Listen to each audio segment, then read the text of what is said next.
ಕನಕಧಾರಾ ಸ್ತೋತ್ರಂ. ಸಂಪತ್ಕರಾಣಿ ಸಕಲೇಂದ್ರಿಯ ನಂದನಾನಿ ಸಾಮ್ರಾಜ್ಯದಾನ ವಿಭವಾನಿ ಸರೋರು ಹಾಕ್ಷಿ ತ್ವದ್ವಂದನಾನಿ ದುರಿತಾ ಹರಣೋದ್ಯತಾನಿ ಮಾಮೇವ ಮಾತರ ನಿಶಂ ಕಲಯಂತು ಮಾನ್ಯೇ.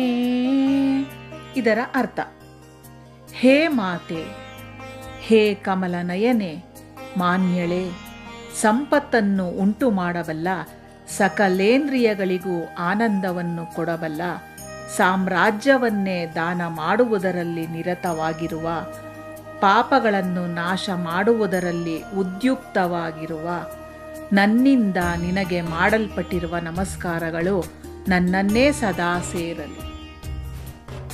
ಯತ್ಕಟಾಕ್ಷ ಸಮುಪಾಸನಾ ವಿಧಿಃ ಸೇವಕಸ್ಯ ಸಕಲಾರ್ಥ ಸಂಪದಃ ಸಂತನೋತಿ ವಚನಾಂಗ ಮಾನಸೈಃ ತ್ವಾಂ ಮುರಾರಿ ಹೃದಯೇಶ್ವರೀಂ ಭಜೆ.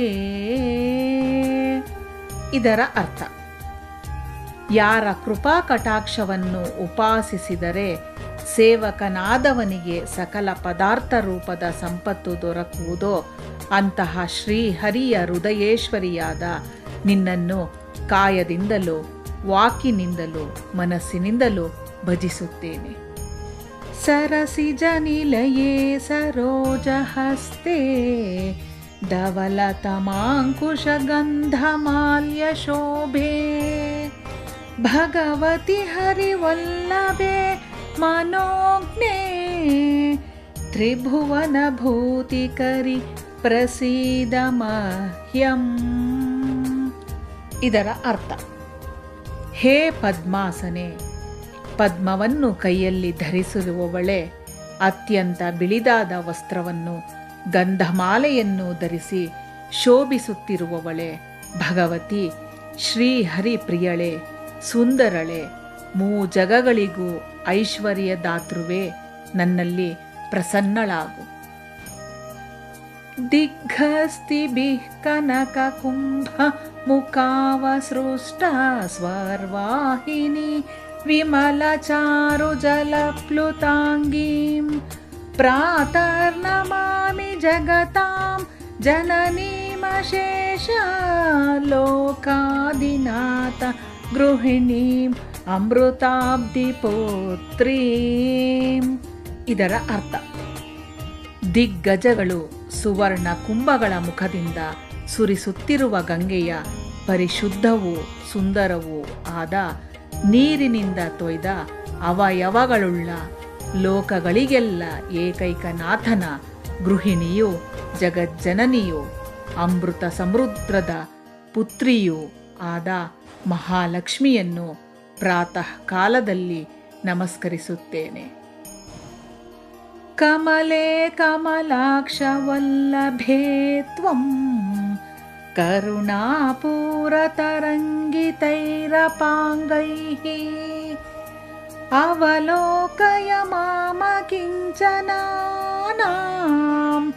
ಪ್ರಥಮಂ ಪಾತ್ರಮಕೃತ್ರಿಮಂ ದಯಾಯಾಃ. ಇದರ ಅರ್ಥ: ಹೇ ಕಮಲಾದೇವಿ, ಶ್ರೀ ಹರಿವಲ್ಲಭೆ, ದರಿದ್ರಲ ದಯಾದೃಷ್ಟಿಗೂ ಸಹಜವಾಗಿಯೇ ಪ್ರಥಮ ಪಾತ್ರನಾಗಿರುವ ನನ್ನನ್ನು ನೀನು ನಿನ್ನ ಕರುಣೆಯೆಂಬ ಅಲೆಗಳಿಂದ ಕೂಡಿರುವ ಪ್ರವಾಹದಂತಿರುವ ಕಡೆಗಣ್ಣೋಟದಿಂದ ವೀಕ್ಷಿಸು. ದೇವಿ ಪ್ರಸೀದ ಜಗದೀಶ್ವರಿ ಲೋಕಮಾತಃ ಕಲ್ಯಾಣದಾತ್ರಿ ಕಮಲೆ ಕ್ಷಣ ಜೀವನಾತೆ ದಾರಿದ್ರ್ಯ ಭೀತಿ ಹೃದಯಂ ಶರಣಾಗತಂ ಮಾಂ ಆಲೋಕಯ ಪ್ರತಿದಿನಂ ಸದಯೈರಪಾಂಗೈಃ.